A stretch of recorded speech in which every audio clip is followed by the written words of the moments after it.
Good afternoon, all of you. I hope all of you are doing great and are all geared up for MAH CET. Yes? Right. Hello, SJ.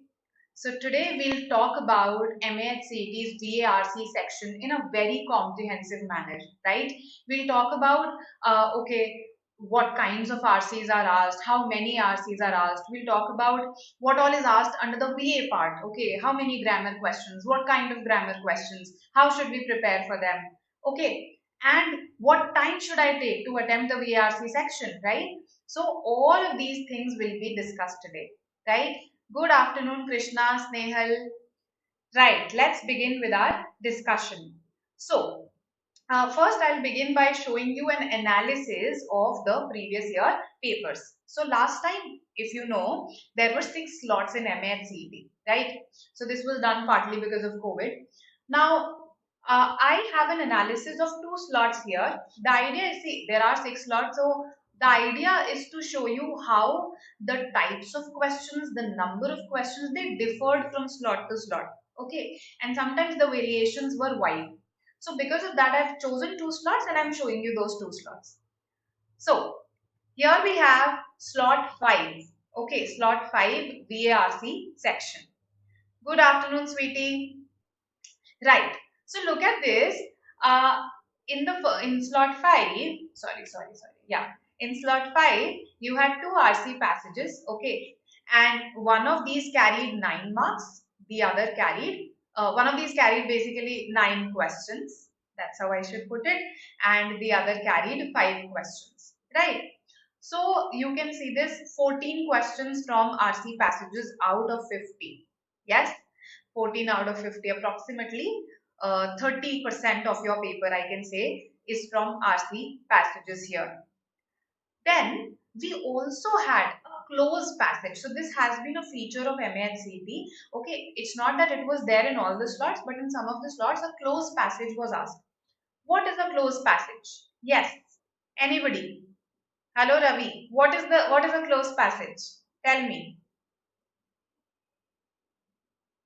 So, in a closed passage, you are given a passage just like your RC passages, but then certain words are deleted from that.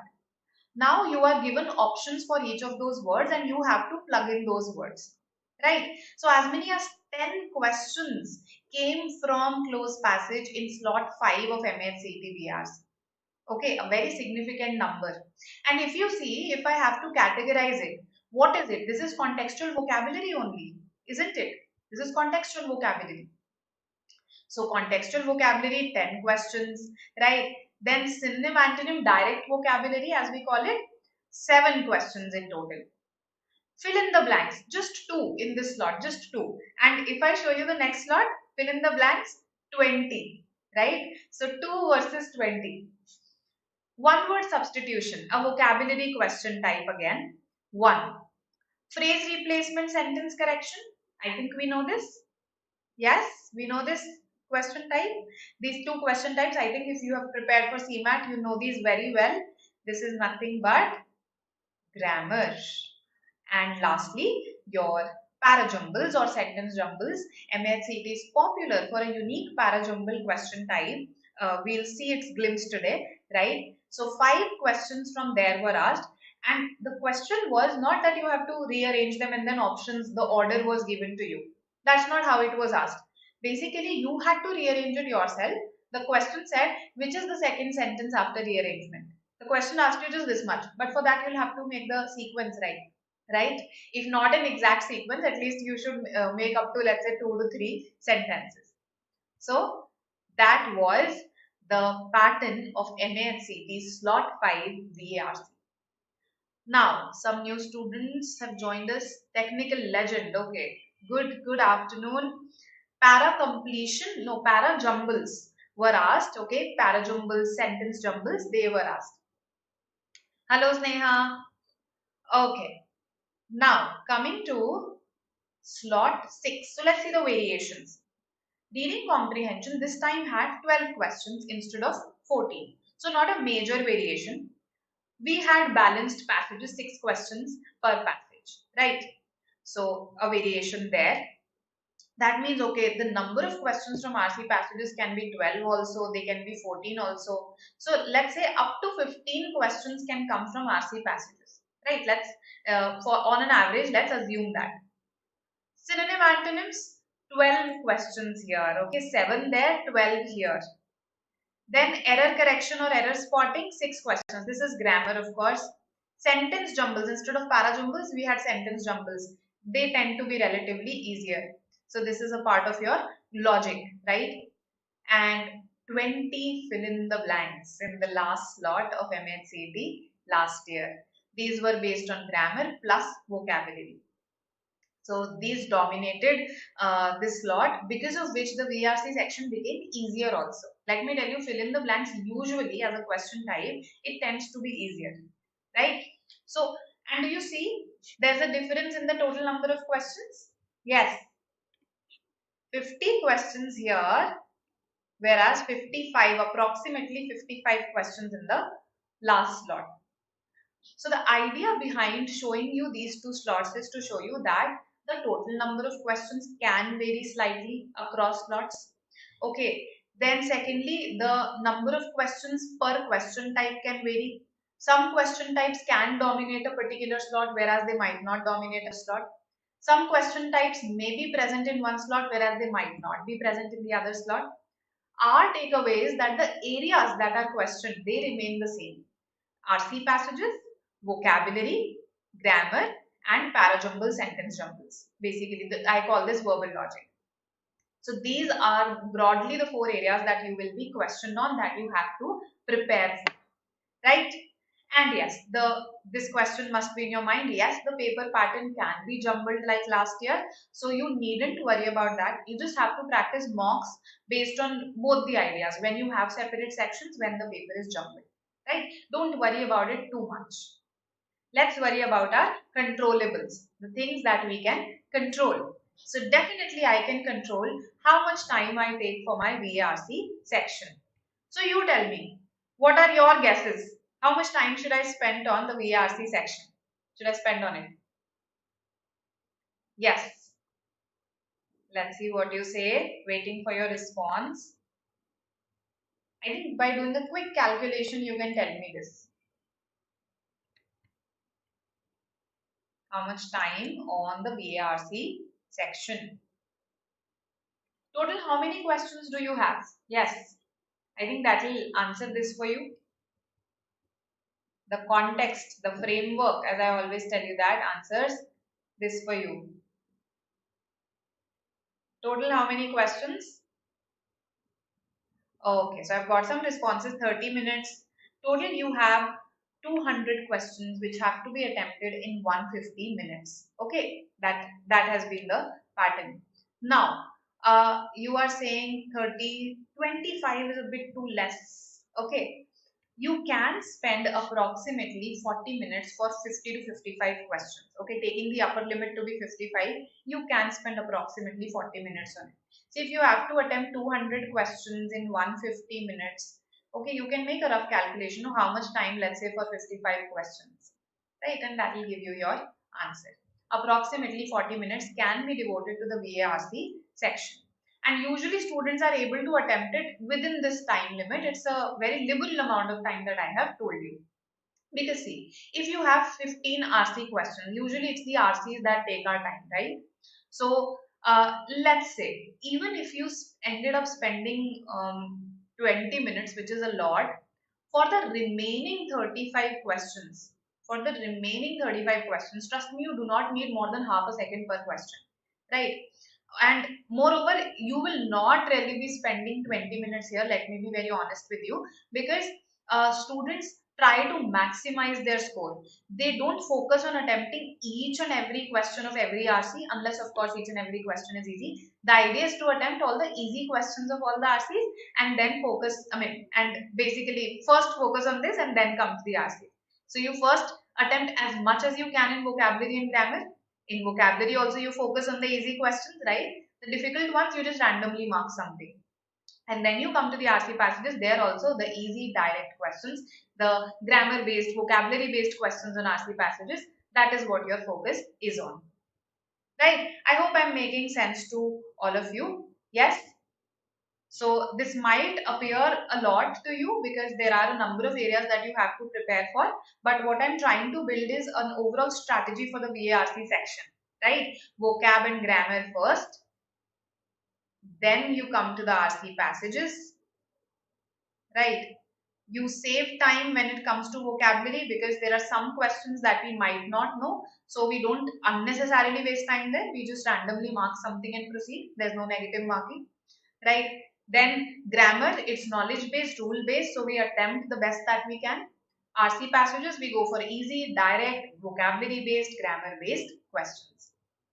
Where to attempt the para-jumbles? Either in between these two or later on. That depends on your preference, giving you that much flexibility. Right? That is how my approach is. And in case the paper comes to be jumbled, then all of this falls flat. Okay, then what you do is you just attempt the question that comes in front of you. Yes? So we can only strategize to an extent. Okay, so let's quickly look at an analysis of the vocabulary question. So if we see the number of vocabulary questions are not constant, even if you analyze your previous years, the year before 2021, you'll see this is the case. On an average, I can say, no, there's no negative marking, so yes. Okay, 5 options, no negative marking. Number of vocabulary questions is not constant. On an average, I can say, okay, 15 questions, sometimes a lot more than this, sometimes less than this, right? On an average, 15 questions. So this can be up to 1/3 at the most. I am assuming that this can be up to 1/3 of the VRC section, right? Unless they want to make a really skewed paper, this should not be more than 1/3 of the VRC section. Question types that are asked from us. So closed text, closed passage, I have just explained to you. Idioms, something you are familiar with. Word usage. One word would be given to you and then multiple sentences will make use of that word.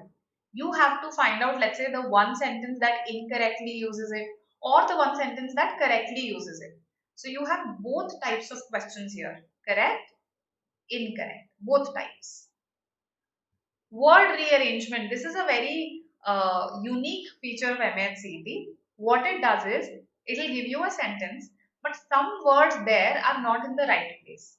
So in that sentence, some words only, they are not in the right place. You have to basically mark in the options that, okay, which of the words are not in their right place or which of the words are in their right place. That is what word rearrangement is about. Okay, sometimes it can also ask you, okay, please put it in the right place, and then that is given in the options. Hope that makes sense. Fill in the blanks. Yes. So fill in the blanks can be asked in two formats. One is our usual format, wherein, let's say, if there are multiple blanks, multiple words will fill that blank. Another question type that can be asked is, you are given a paragraph. There are, and we have had a session on MAHCET fill in the blanks. So those who attended it know what I'm talking about. There are blanks there, but in all of the blanks of this paragraph, just one word will fit. You have to find out that one word, right? That's what you have to do. So these are some of your question types. Okay, synonym antonyms you're already aware of. Sometimes passages also ask you vocabulary questions. These you should always attempt, right? Unless, of course, you don't have any clue of the word, right? So these are the question types in vocabulary. If you have prepared for various other non-CAT exams, then you must be familiar with many of these question types, right? They are not new for you. That is what makes MAHCET relatively easier. It comes a little later after other exams, and so we are aware of the question types at least. Okay, any queries that you have, keep asking in the chat box. I will keep answering. Right now, we look at some vocabulary questions here. Yes, very easy. Tell me, this is the underlined phrase. You have to tell me which is the correct way of phrasing it. Let's see, a very easy question. Fastest fingers first.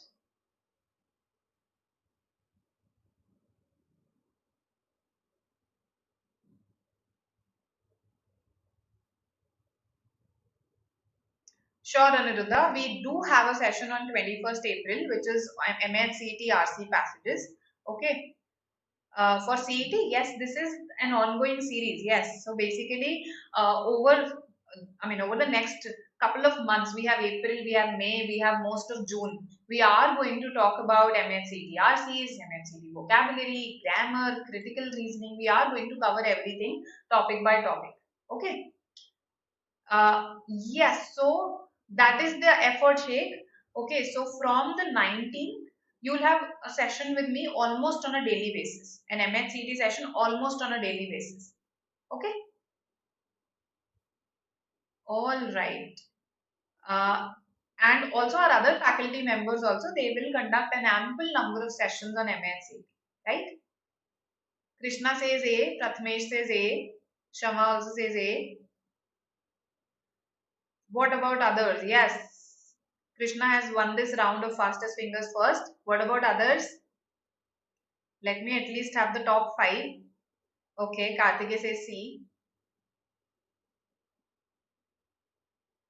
Okay, alright. So 3 A's, 2 C's, that's what I've got.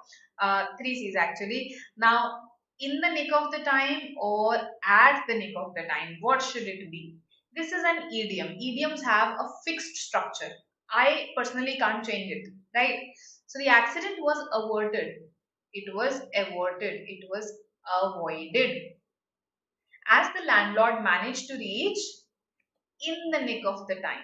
Okay, it should be, wait, in the nick of the time or in the nick of time? Tell me that also. Yes, why not be anybody? Why is it in the nick of the time? Do I need this the here? See, again, they have fixed usage. Let me remind you that.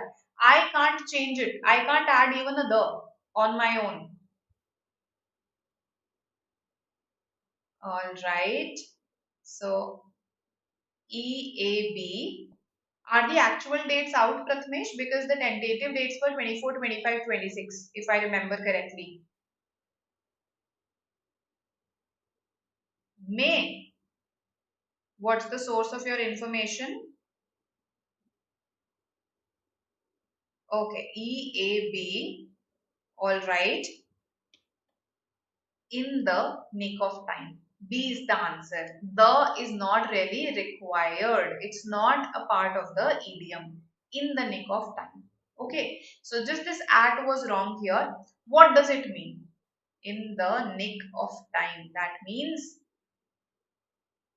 right at that last moment, but within the time, okay, within the time that was required.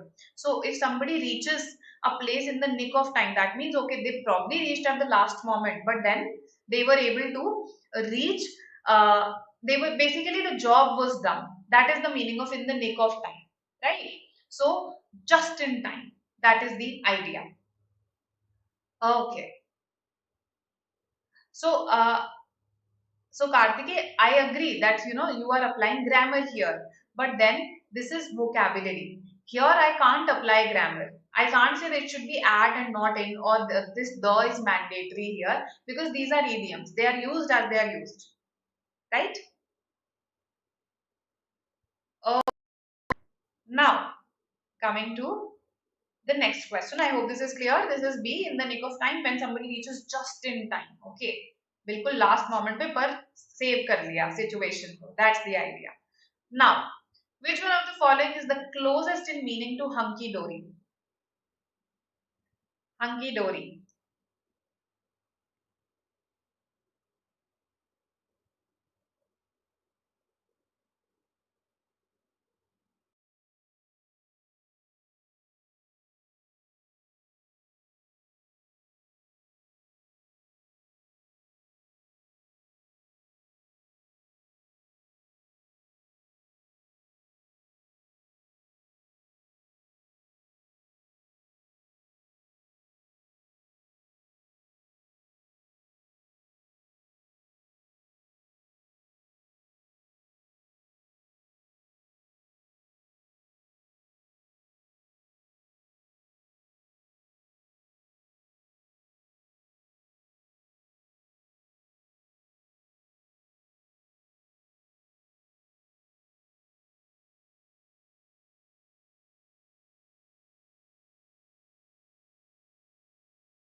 Hello.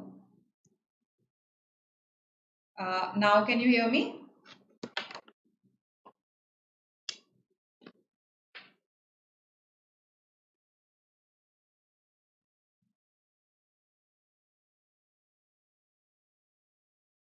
Hello. Can you hear me?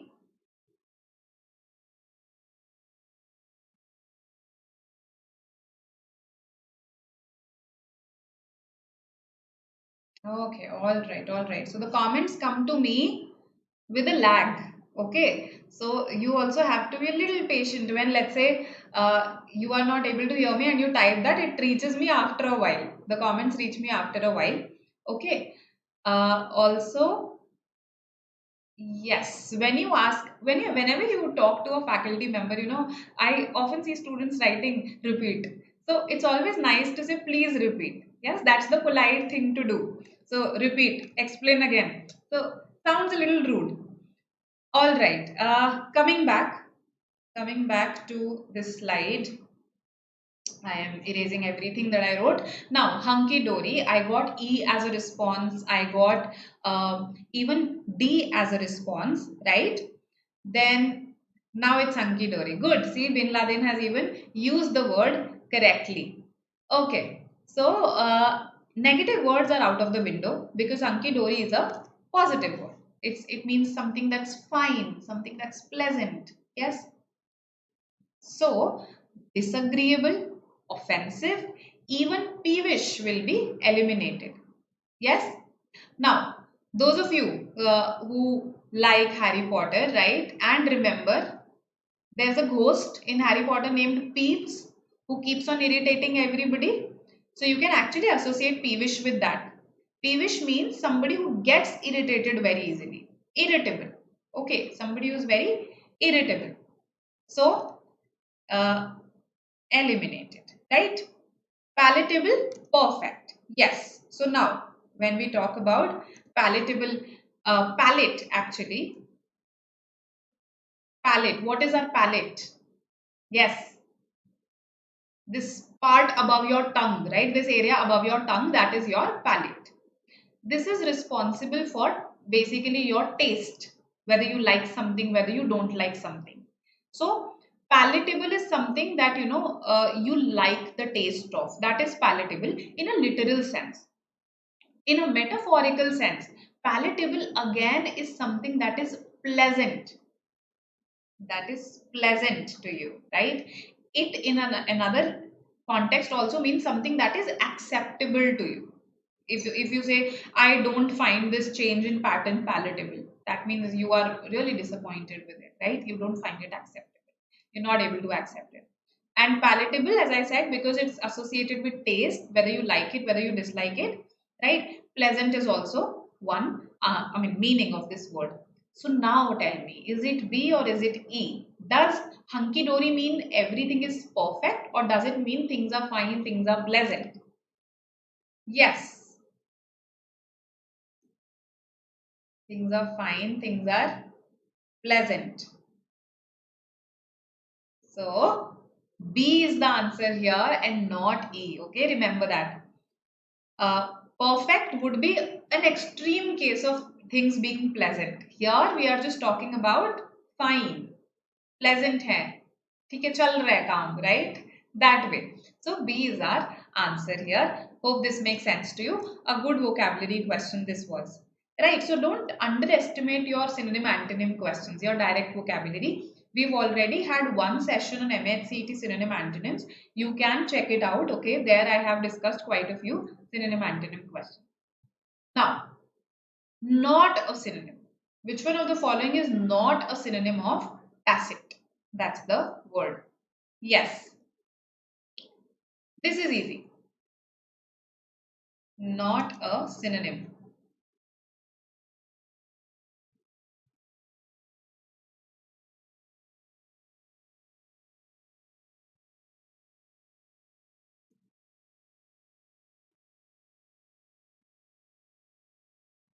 Okay. So I've got two B's. I've got A, C also. A or C. That's what I'm assuming this is. Okay. Message retracted.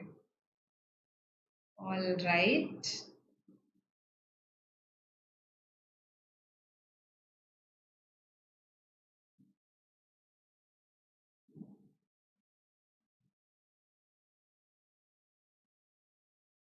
Let's see what you say this time. C, A, all right. C. Okay, so I'm getting a lot of messages retracted. C, D, okay. Tacit. It means something that is not explicit, something that is hidden. Okay, something that is implicit rather, right? That is tacit. Okay, so implicit, implied, unspoken, they are actually synonymous ideas. These three are synonymous ideas, and I have asked you what is not a synonym. That's why I even wrote this in bold, right? So, A, B, and D cannot be the answers. C is, of course, not a synonym. Now, they should actually not have given this word tactile. Okay, so I wanted to show you that sometimes your questions aren't perfect, but then how do you choose? In case your questions aren't perfect, how do you choose an option there, right? Because see, uh, in quant, you realize, okay, you are not getting that answer, so you will most likely just mark a random answer and proceed, right? In verbal sum, there's this confusion that prevails. So in that case, see, tactile also, it means related to touch. So no, it is not related to tacit, which is, let's say, unspoken, implicit, etc. So even this is not a synonym. But if I look at this, it's the complete opposite. So the farthest one is C, and that is why I should mark C. I hope this is clear to you. That why have I marked C? Because it is the complete opposite. It is the farthest, okay, from my word that is tacit. Okay, hope this makes sense. Now, we saw two good vocabulary questions in synonyms and not a synonym, right? Let's look at one word substitution. Sometimes it does become a general knowledge question. One word substitutions have this tendency. So here you have to tell me what is the one word for the study of dogs. Let's see who knows and who is able to make a correct guess. Yes, let's see.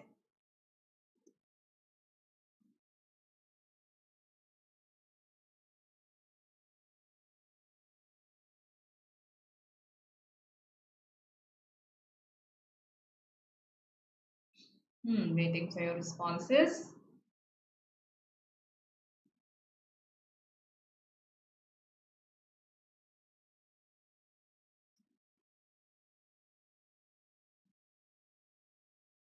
Okay.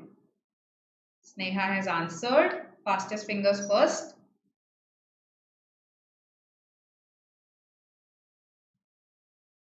Good. Okay. Krishna, Sumit, Mahesh, Kshama, all of you say A. All right. Aishwarya also says A. Let's see. So, you're absolutely correct. The answer is A. You could have related this to canine. Yes? When we talk about canine, anything canine, that means something related to dogs. Okay, canine health, canine nutrition. So synology, this sin is related to this can in a way. Okay, this sin only became the can here. So synology is the study of dogs, the scientific study of dogs when we look at them in relation to their natural history. That is synology. And what is felinology? Felinology, yes, easy. If you've guessed synology, you'll guess felinology also.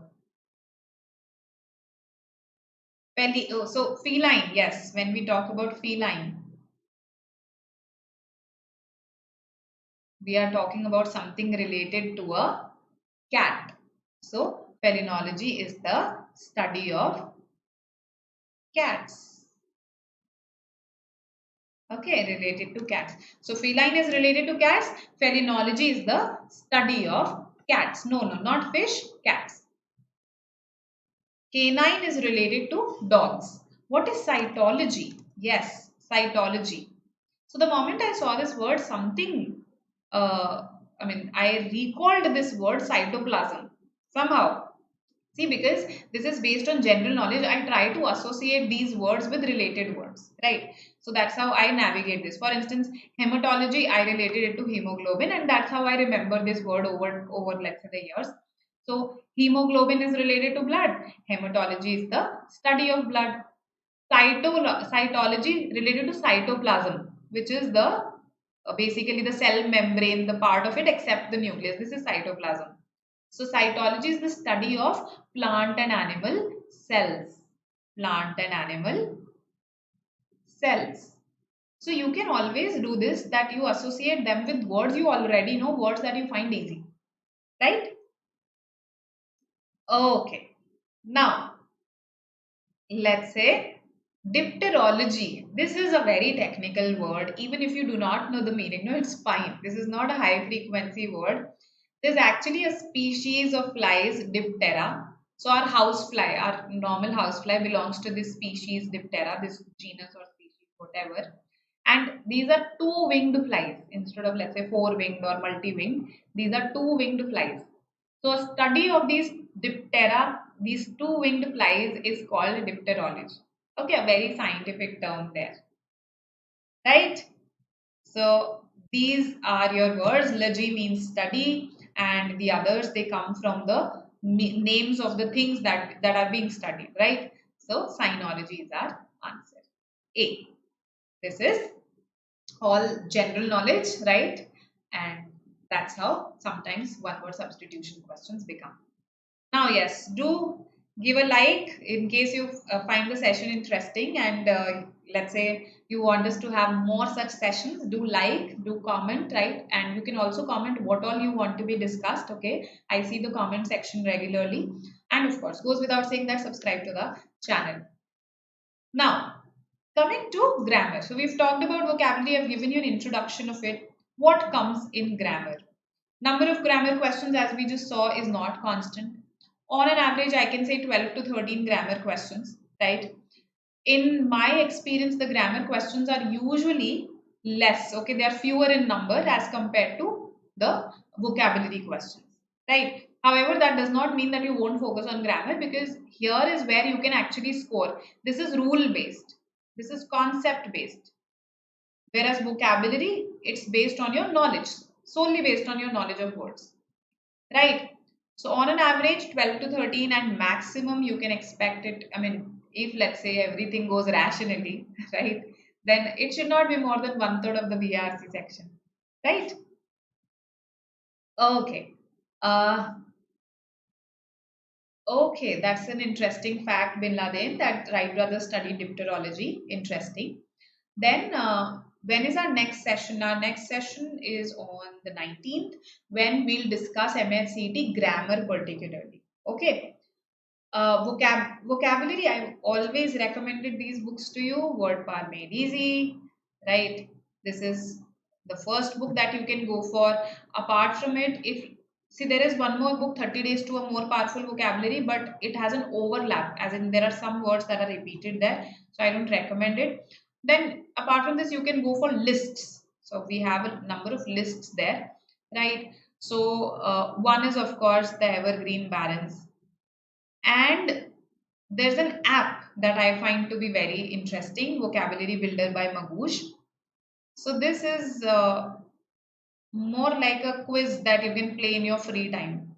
So I find it very easy to learn words through this, but it does not give you synonym, antonyms, etc. Just word meaning and one sentence. That's it, right? And it's timed also. So I find this interesting. So yes, these are at least these two things you can always consider, right? Welcome, Mackie. Renan Martin is not for vocabulary. Renan Martin is for grammar. Okay, sure, Aishwarya. Noted. We've already planned a lot of sessions for you. I have my schedule for April with me. And moreover, we have planned the sessions for May also in advance, right? So I know that you'll be having a lot of MAHCET sessions. You need not worry about it. Okay. So, question types in grammar. Error spotting, right? So, one sentence is given to you. You are asked to spot an error in it. Which part has an error? Fill in the blanks. You are aware of this. Phrase replacement. One phrase of a sentence is underlined and then five options are given. You have to tell me that, okay, which is the correct expression, okay, out of these. Then multiple sentences are given to you. You have to find which of the sentences is correct grammatically. Or multiple sentences are given, as in five are given. Four are correct from it. One is incorrect. You have to spot the incorrect one. Then sometimes you can be given two sentences. Okay, so sentence one has an error.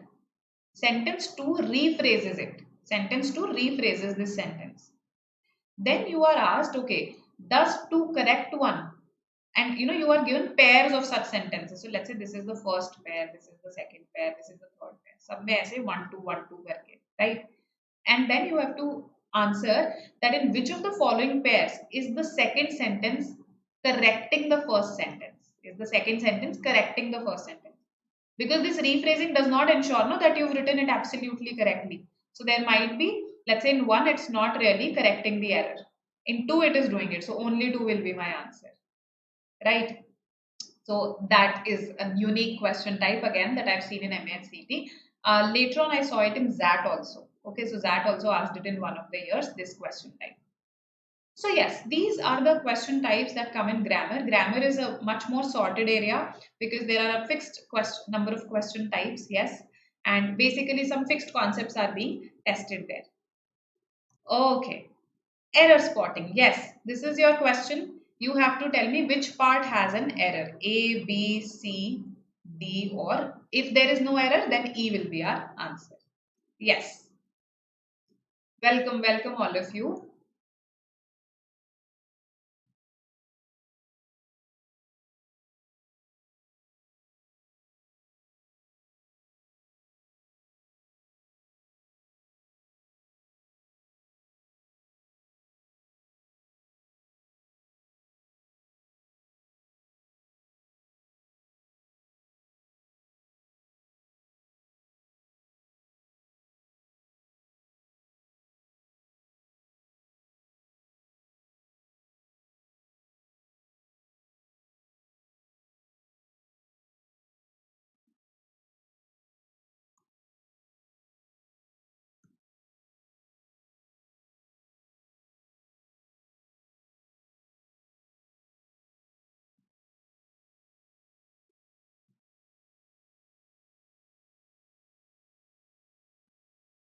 Okay, so D, B, that's what I've got. Let's see if D is the answer, what most of you are saying.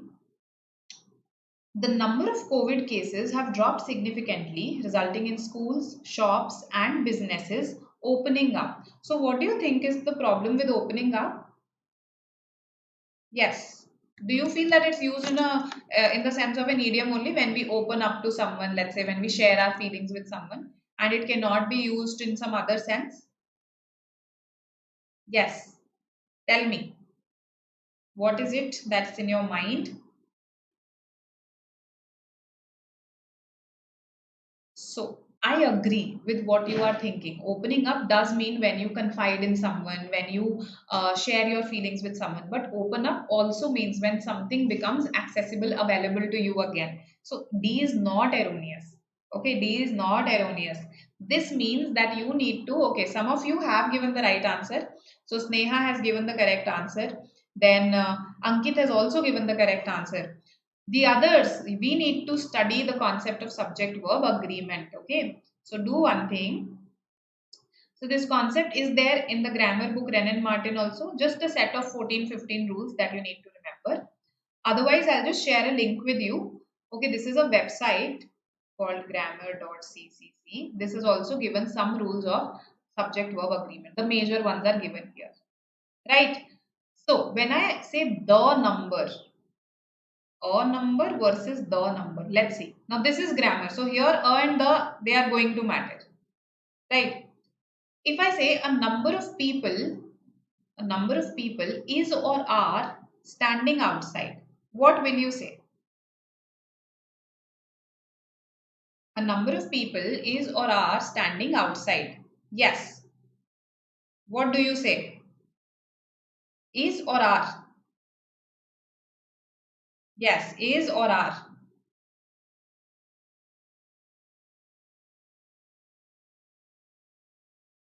When I say a number, that means, okay, the number is indefinite. I don't know the exact number. But definitely it is plural. It is definitely more than two, in fact. Even if two people are standing, you would not say, no, a number of people are standing outside. When it's more than two, it's plural. You don't know the exact number. It's indefinite. That's why I'm using an indefinite article here. But it is definitely plural. That I'm sure of. Very good. All of you who've answered are correct. Okay. Now, when I say the number of people has or have decreased. Right? When I say the number, I am talking about one specific, one definite, one particular number. That is why the definite article the. So, for instance, let's say the number is 100. Earlier the number was 150. Now the number is 100. So I'll say the number has decreased. The number has decreased. Or the number is not much. The number is not much. Not a lot. So the number with the number of people or of whatever you want to say, the number of people is not a lot, is not much. So I am talking about a specific number here, a particular number here. It could be 100, 150, 200, and that's why it should always be singular. The number of COVID cases has dropped significantly. B is our answer here. Okay, good, good, Bin Laden, right? Krishna, good. I hope this is clear to you. All right, look at this. You have to tell me the best way of writing this sentence. Yes, the best way of writing this sentence. Let's see what you say.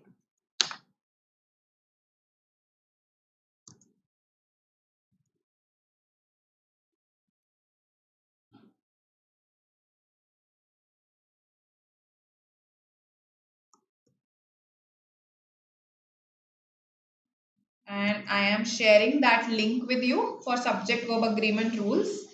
This is the link. Just copy paste it. Okay. Don't tell me I'm not able to click it. Just copy paste it and you'll be able to click it.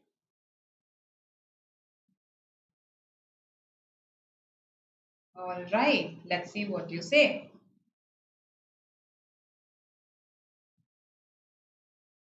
5 different ways of writing this sentence. Let's see which is grammatically correct.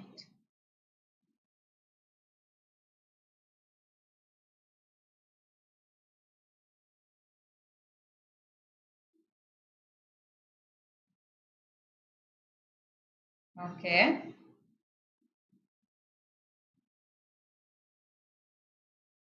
This is a tenses question. Okay. This question comes, and it belongs to the topic of tenses.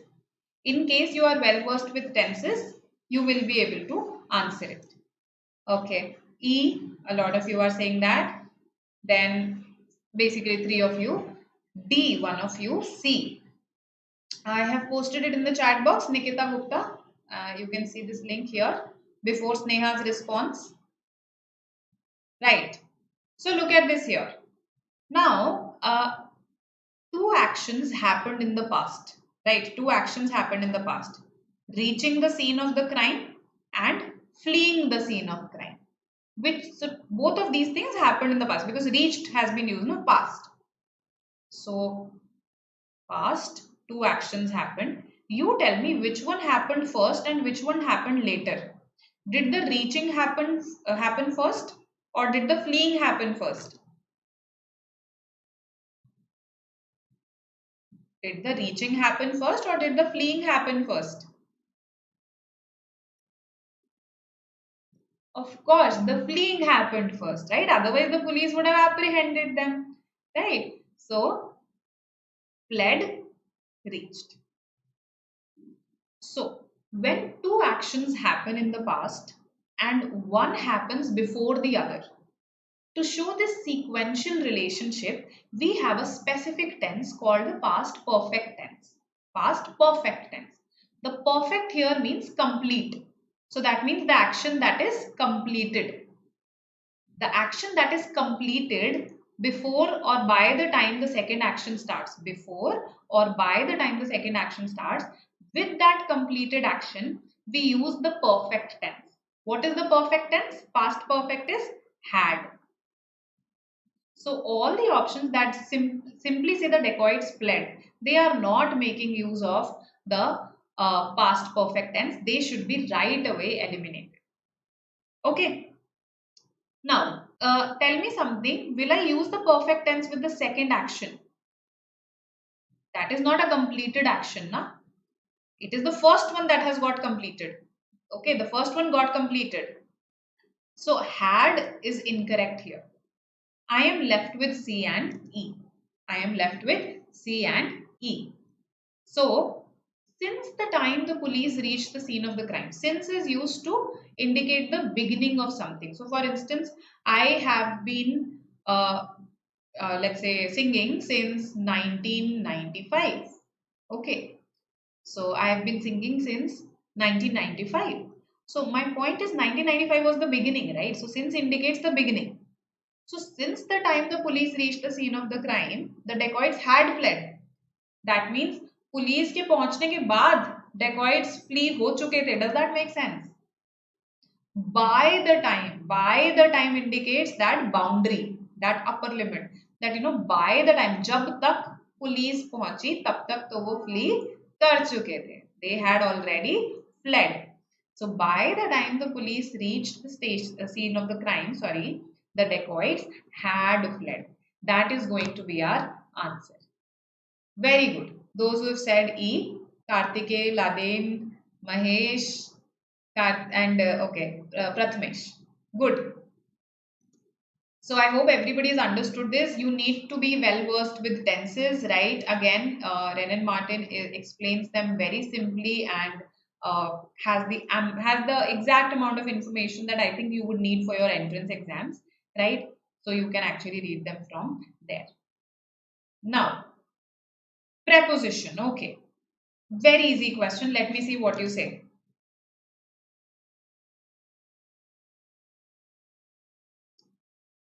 By the time indicates jab tak. By the time, jab tak. Basically, I am saying that that something had happened either before this or by the time that this happened. Right? I don't know how to literally explain by the time. Yes, it indicates a boundary, an upper limit of sorts. Yes, let me see. Easy fill in the blank question. Everyone should know this. Yes.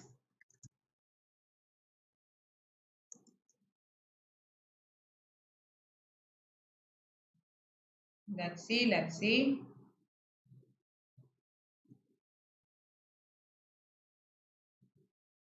Okay. So, C is what you say. All right.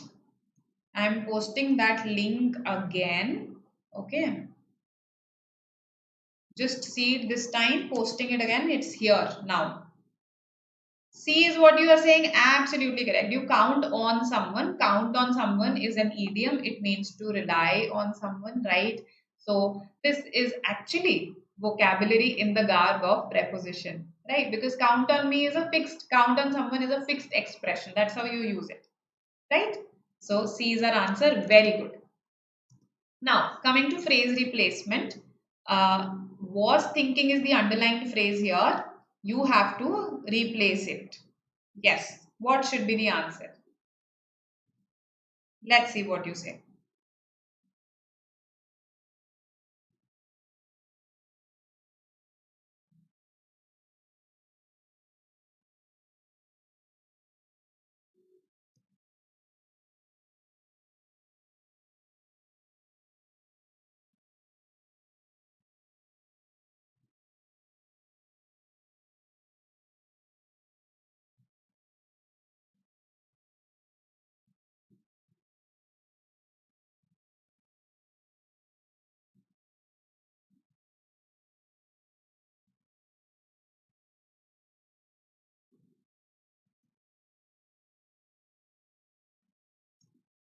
Okay.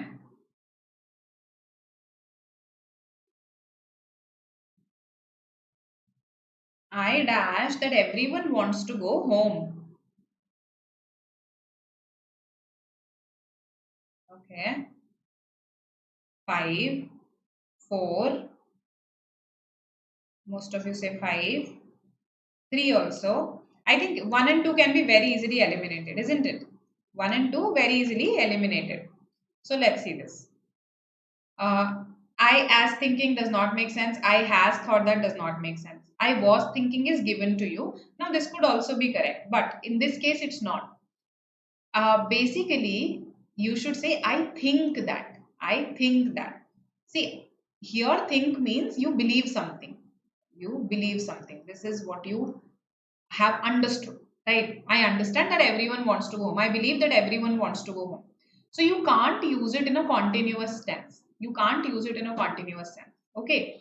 I think that everyone wants to go home. Okay. I suppose that should be the case.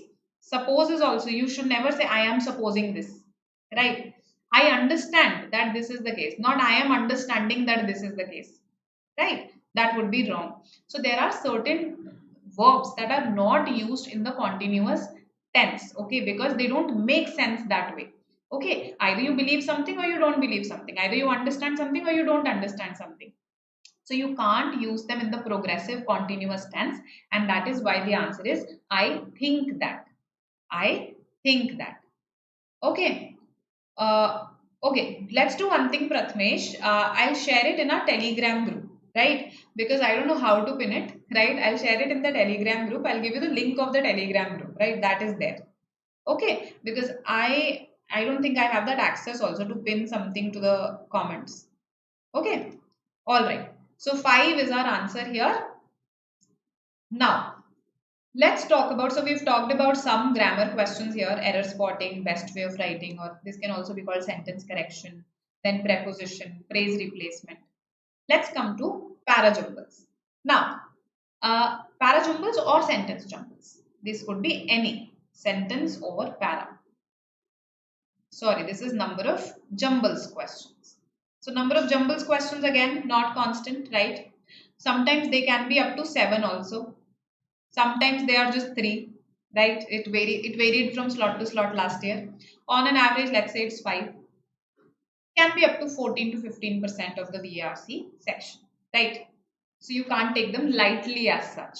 Because see, if in case you are given options, no, if you get the usual parajumble type or if you get the sentence jumble type, you should definitely go for this question type. Okay, because when you are given options about the correct order, things become much easier, right?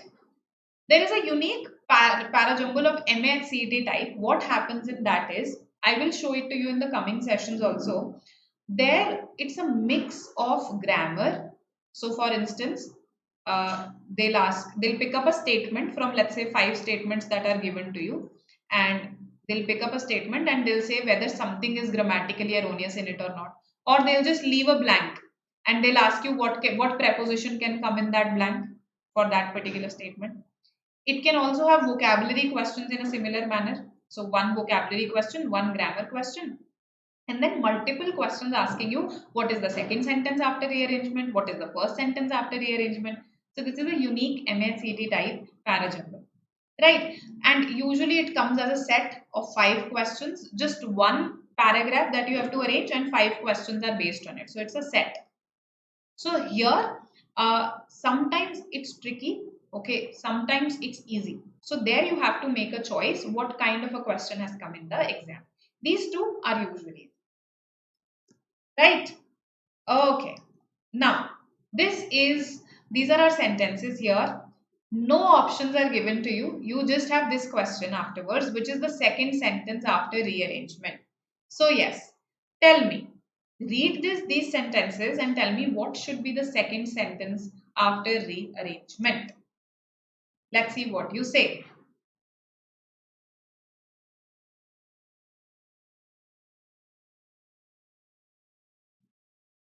Second sentence after rearrangement.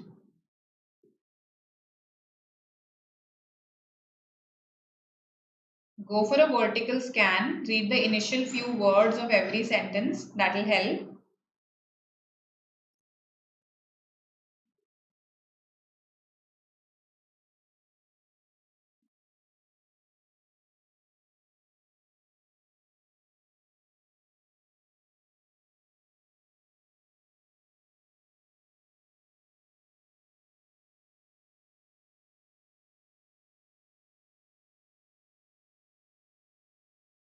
Nilima, so we have a blanket course that covers all your entrance exams. Okay, so we don't have a specific MAH CET course as such. It's a blanket course wherein MAH CET, CMAT, SNAP, NMAT, ZAD, IFT, everything is covered. Okay, of course, CAT is covered.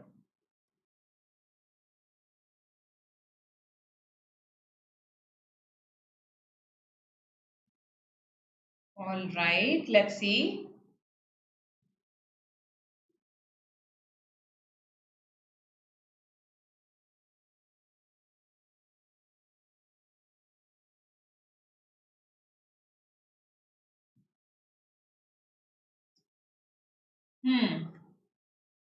So I think by now you must have formed some pairs. Yes, I see a very clear-cut pair here. Okay, you say A is the second one. All right.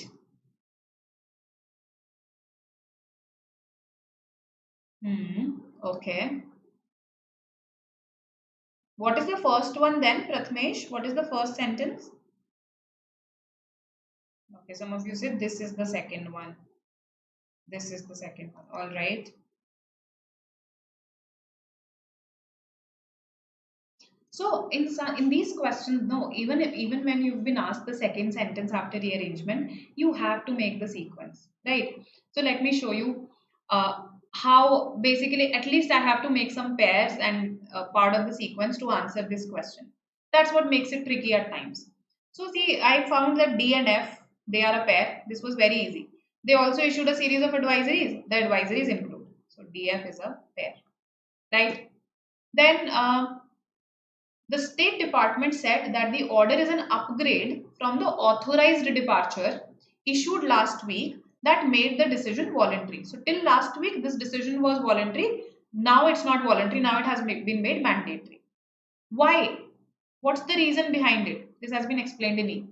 In its late Monday announcement, the department said, our change in posture reflects our assessment. So, our change in stance reflects our assessment that it is best for our employees and their families to be reduced in number and our operations to be scaled down. So, that is why. This is the explanation. So, CE is a pair, right? A is the introductory sentence because A talks about, okay, which country am I talking about, right? What is the order? So it gives me the what of the order, it defines it. So A is the first sentence. Now, DF will come at the end because it says the department also issued a series of advisories. So first of all, this thing will happen, then advisories for your normal Americans will be issued. So DF comes towards the end. A is the opening sentence. Now CE is a pair. So either it is ACEBDF or ABCEDF. Okay. If you see, B tells me who all are being covered. I am so sorry.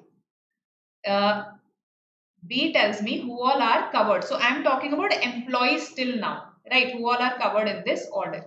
So what do you think? Which is a better sequence here? Sorry, some issue with the pen tab. Should it be AB or should it be AC? Should it be AB or should it be AC? It should be AB because if I put it after CE, because if I put B after CE, then see, after CE, I begin talking about the normal Americans, your usual Americans, isn't it? So, first of all, I'll talk about what the order is, who all are being covered. Then I'll say the order is an upgrade from the previous stance. Why has this been upgraded? Then I'll talk about the fact that, okay, some advisories for your common Americans have also been issued. So, it should be AB. Okay, AB. Then you will have your C and E, and then you'll have your D and F. That is the sequence here. B is the answer. I hope this makes sense. Good. Krishna, Shama, Aishwarya.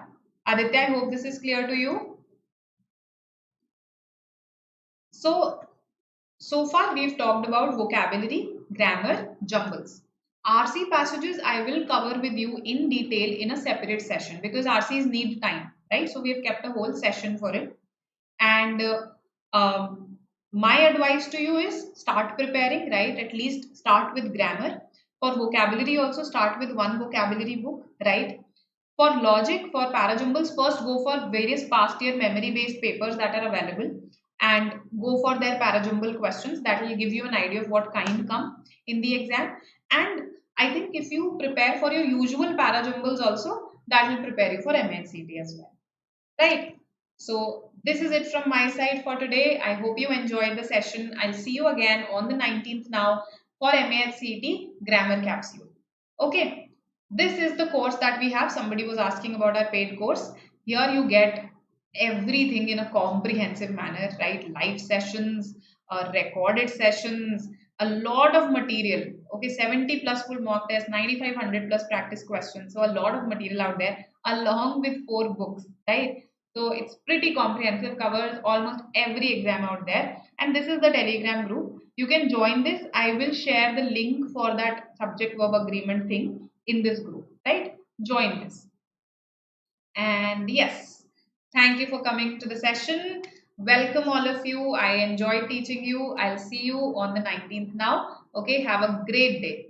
For MHCT specifically, no Aishwarya.